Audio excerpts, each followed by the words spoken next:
Hello students of class third. Students, previous turn पर मैंने आपको चैप्टर 18 सिनोनिम्स और एंटोनिम्स समझाए थे। सिनोनिम्स बच्चों मैंने आपको बताया था कि पर्यायवाची शब्द होते हैं और एंटोनिम्स विलोम शब्द होते हैं। आप हिंदी में भी पढ़ते हैं बच्चों। हिंदी में तो आप लोग इजीली लिख देते हो, बट इंग्लिश में थोड़ा सा आपको प्रॉब्लम आती है। तो बच्चों चलिए मैं आपको समझाऊंगी। कॉपी वर्क मैंने आपको बता दिया था। चलिए अब बुक एक्सरसाइजेज देखते हैं। और बच्चों आपको ये लर्न करने होंगे, क्योंकि बिना लर्न किए आप मुश्किल से ही लिख पाएंगे। इसीलिए क्योंकि बच्चों कुछ वर्ड्स ऐसे हैं जो आपने अब तक पढ़े नहीं हैं। आप अभी छोटी क्लास में हो, क्लास थर्ड में ही हो, तो बच्चों इसलिए आपको लर्न करनी है। ओके, तो चलिए हम ज़रा यहाँ पर पहली वाली एक्सरसाइज पर चलते हैं। एक्सरसाइज ए पर match the words to their synonyms. तो बच्चों यहाँ पर दोनों तरफ कॉलम ए में और कॉलम बी में दोनों तरफ हमें सिनोनिम्स दिए गए हैं। तो हमें एक कॉलम ए को पढ़कर कॉलम बी से मैचिंग करनी है। तो चलिए वन बाय वन करते हैं। पहला है नंबर 1 क्विक। क्विक माने होता है बच्चों जल्दी। अब यहाँ पर हमें सर्च करना है कि जल्दी का कौन सा इंग्लिश वर्ड है। ठीक है, तो यहाँ पर रैपिड। रैपिड माने होता है जल्दी, शीघ्र। Number 2 recall. रिकॉल का मतलब होता है बच्चों रिमेंबर, याद करना, है ना। तो यहाँ पर दिया हुआ है, हम नंबरिंग भी करेंगे बच्चों। कोई भी बच्चा जैसे यहाँ पर क्विक के साथ रैपिड दिया गया है लाइन, इस तरीके से नहीं करना है आपको, केवल आपको नंबरिंग करनी है। ठीक है, जैसे मैंने नंबरिंग की हुई है। Number 3 rich. रिच माने बच्चों क्या होता है, अमीर, धनी। तो उसके लिए कौन सा इंग्लिश वर्ड है यहाँ पर, वेल्दी। ठीक है। Number 4 leave. लीव मीन्स होता है बच्चों छोड़ देना। तो उसके लिए यहाँ पर वर्ड है डिपार्ट। ठीक है। Number 5 entire. एंटायर कहते हैं बच्चों पूर्ण रूप से, पूरा। तो ये इसका यहाँ पर एंटायर के लिए यहाँ पर वर्ड दिया है बच्चों होल। ठीक है। नंबर 6 मंच। मंच के लिए बच्चों यहाँ पर वर्ड दिया है ईट, खाना। ठीक है। Number 7 large. लार्ज का मतलब होता है बच्चों बड़ा। तो बड़े के लिए यहाँ पर वर्ड कौन सा दिया है बच्चों, बड़े के लिए यहाँ पर दिया है बच्चों वर्ड 7 नंबर पे ह्यूज। ठीक है। Number 8 error. एरर बोलते हैं बच्चों किसी चीज़ में गलती हो जाना, कमी हो जाना, है ना, 8 नंबर पर। तो 8 नंबर यहाँ पर है, ऊपर दे रखा है आपको मिस्टेक, उससे मैचिंग करेंगे। Number 9 tough. टफ कहते हैं बच्चों भारी को, मुश्किल को। तो उसके लिए यहाँ पर दिया है हार्ड। Number 10 Mary. मैरी बोलते हैं बच्चों प्रसन्नता को, खुशी को। तो उसके लिए यहाँ पर वर्ड दिया है आपको हैप्पी। तो हैप्पी के सामने आप डाल देंगे नंबर 10। और टाइडी। टाइडी होता है बच्चों यहाँ पर, टाइडी के लिए वर्ड दिया है नीट। ठीक है, क्योंकि टाइडी का मतलब भी होता है साफ़ सुथरा और नीट का मतलब भी होता है साफ़ सुथरा। ठीक है। Number 12 cold. तो कोल्ड के लिए बच्चों, कोल्ड किसको बोलते हैं बच्चों आप लोग जानते हैं, ये सिंपल है। कोल्ड का मतलब होता है बच्चों ठंडा। तो उसके लिए यहाँ पर वर्ड दिया है आइसी। आइस मतलब बर्फ़ होता है ना बच्चों, ठंडा।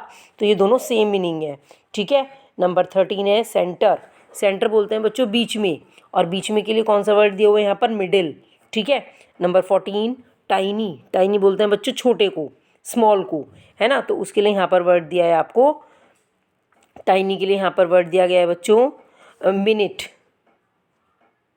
मिनट मतलब भी बच्चों छोटा ही होता है। और यहाँ पर जो है नंबर 15 अलाइक। अलाइक बोलते हैं सेम को। तो उसके लिए यहाँ पर दिया है बच्चों सेम वर्ड। ओके बच्चों, तो बच्चों मैंने आपको यहाँ पर कुछ सिनोनिम्स बताए। कॉलम ए की मैचिंग कॉलम बी से की है, आपको ये लर्न करनी है। चलिए जरा अब हम एक्सरसाइज बी को देखते हैं। Solve the puzzle using words of the same meaning. यहाँ पर भी सेम आपको सिनोनिम्स देखने हैं बच्चों। जैसे आप इस चीज़ को हाइड कर लीजिएगा बच्चों, आप फिल करना चाहें तो कर सकते हैं, बट जो पजल दिया है इसको नहीं, आप ये एग्ज़ाम में नहीं आएगा। एग्ज़ाम में केवल आएगा सिनोनिम ऑफ फनी। तो आप क्या लिखेंगे, वियर्ड। ठीक है। जैसे आया सिनोनिम ऑफ क्लू, तो इसका लिखेंगे आप trace. Number 3 synonym of enemy, आप लिखेंगे फो। सिनोनिम ऑफ रिमेंबर, ये ऊपर भी दिया गया था, आप लिखेंगे recall. Synonym of large, huge. Synonym of beautiful, pretty. Synonym of difficult, hard. Synonym of drama, artist. ठीक है बच्चों, तो इस तरह से याद करेंगे हम। इस पजल से एग्ज़ाम में कोई मतलब नहीं है। ओके बच्चों, तो चलिए ज़रा अब हम नेक्स्ट पेज पर आ जाएंगे। पेज नंबर 109 पर आपकी एक्सरसाइज नंबर सी है। तो ज़रा इसको देखेंगे। एक्सरसाइज नंबर सी में क्या पूछ रहे हैं, मैच द फॉलोइंग एंटोनिम्स। देखो बच्चों, पिछली एक्सरसाइज में ए और बी में मैंने आपको सिनोनिम्स सेम मीनिंग बताए, ठीक है, पर्यायवाची शब्द बताए, जबकि ये वाली एक्सरसाइज जो है आपकी वो विलोम शब्द की है, मीन्स एंटोनिम्स की है। तो चलिए यहाँ पर कॉलम ए की मैचिंग हम कॉलम बी से करेंगे। चलिए वन बाय वन देखते हैं। डिसेंड, डिसेंड कहते हैं बच्चों उतरने को, और असेंड कहते हैं चढ़ने को। तो ये भी एक दूसरे के अपोजिट हो गए, ठीक है। इसमें भी बच्चों ये आपको लाइनिंग नहीं करनी है, आपको केवल नंबरिंग करनी है, ओके। नंबर 2 लेस, लेस बोलते हैं बच्चों कम को, और लेस के साथ यहाँ पे कौन सी नंबरिंग में करेंगे आप? नंबर 2 मोर, लेस मोर।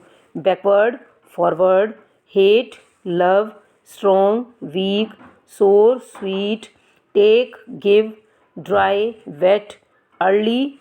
अर्ली की मैचिंग बच्चों क्योंकि आप पहले भी पढ़ते हुए आए हैं, ये अर्ली की मैचिंग किसे करेंगे? अर्ली मीन्स जल्दी, और लेट मीन्स लेट, है ना, देर से मीन्स लेट। तो early, late, buy, sell, evil, good, और foolish last one. Number 12 is क्या, किससे करेंगे बच्चों इसकी मैचिंग? वाइज। फुलिश बोलते हैं मूर्ख को, और वाइज बोलते हैं बुद्धिमान को, ठीक है। तो ये बच्चों मैंने आपको अपोजिट वर्ड्स बताए, आपको ये इसी तरीके से मैचिंग करनी है। अब जरा हम एक्सरसाइज डी को देखेंगे। Circle the pairs of words that are antonyms in each set. यहाँ पे हमें 4-4 वर्ड्स दिए गए हैं, ठीक है, ये 4-4 वर्ड्स हैं। तो इन चारों वर्ड्स में से हमें 2 ऐसे वर्ड देखने हैं जो कि एक दूसरे के एंटोनिम्स हैं, मीन्स एक दूसरे के विलोम शब्द हैं। तो चलिए वन बाय वन देखेंगे हम यहाँ पर। चलिए देखते हैं अब यहाँ पर। पहले हम नंबर 1 में देखेंगे। नंबर 1 में है बच्चों थ्रो, स्पेंड, सेव और मनी। तो आप देख रहे हैं बच्चों इनमें स्पेंड और सेव एक दूसरे के एंटोनिम्स हैं। स्पेंड मीन्स खर्च करना, सेव मीन्स बचाना, ठीक है। नंबर 2 में है वर्ड्स पोलाइट, वॉच, प्ले और र्यूड। तो आप देख रहे हैं बच्चों पोलाइट और र्यूड एक दूसरे के एंटोनिम्स हैं। क्यों? क्योंकि पोलाइट मीन्स होता है विनम्र, और र्यूड मीन्स होता है अक्खड़ तरीके से, ठीक है। नंबर 3 है स्वीट, लॉस्ट, टोर्नेडो और सोर। तो आप देख रहे हैं बच्चों ये एक दूसरे के अपोजिट है, स्वीट और सोर, खट्टा, मीठा और खट्टा। चलिए अब नंबर 4 को देखेंगे। Scrub, cart, start, stop. तो आप देख रहे हैं बच्चों स्टार्ट और स्टॉप, शुरू करना और रुक जाना, ये एक दूसरे के एंटोनिम्स हैं। Number 5 take, tired, sleepy, give.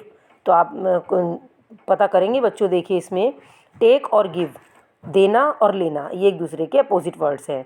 ऐसे ही नंबर 6 में देखेंगे आप हैवी, स्टार्ट, लाइट और बिगिन। इसमें आप देख रहे हैं बच्चों स्टार्ट और बिगिन भी एक दूसरे के अपोजिट हैं।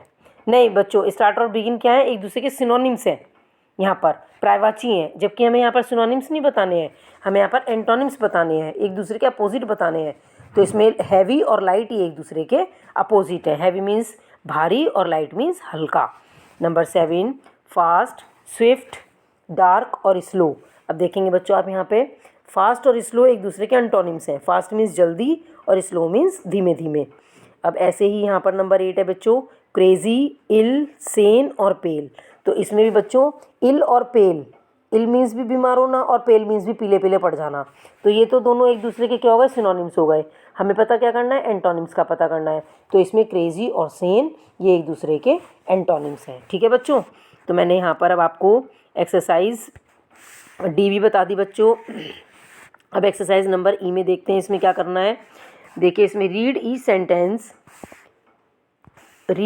Sentence, write suitable antonyms from the help box to replace the coloured word. अब यहाँ पे हमें ये हेल्प बॉक्स दिया गया है बच्चों, इसमें कुछ वर्ड्स गिवन है और यहाँ पे हमें ये एंटोनिम्स, ये कुछ वर्ड्स दिए गए हैं रेड कलर से, है ना। कौन कौन से वर्ड्स हैं जो रेड कलर से दिए गए हैं? Hate, sweet, quiet, weak, lost और नियर। हमें इन्हीं के अपोजिट वर्ड्स कहाँ से देखने? हेल्प बॉक्स से देखने हैं। लेकिन हो सकता है बच्चों के एग्जाम में हेल्प बॉक्स ना आए, तो आप विदाउट हेल्प बॉक्स के ही लर्न करेंगे। जैसे हेट का क्या होता है अपोजिट? लव। तो हमने हेट का लव बना दिया, बाकी सेंटेंस एज इट इज़ उतार दिया। स्वीट का सोर, क्वाइट का नॉइजी, है ना, क्वाइट मीन्स शांत और नॉइजी मीन्स शोर मचाना।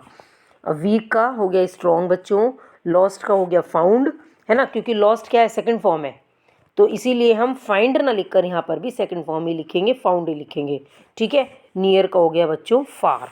तो बच्चों मैंने आपको ये चैप्टर 18 एंटोनिम्स और सिनोनिम्स बताए। मैं आपको बार बार कह रही हूँ बच्चों इस चीज़ में कंफ्यूज मत होना कि सिनोनिम्स पर्यायवाची को बोलते हैं और एंटोनिम्स विलोम शब्द को बोलते हैं। आपको ध्यान से ही करना है। ओके स्टूडेंट्स, अपनी बुक फिल कर लेना। कभी भी आपकी बुक्स और कॉपीज़ चेकिंग के लिए मंगाई जा सकती हैं। फ़र्क को साथ साथ करते हुए चलना। Okay students, thank you and have a nice day.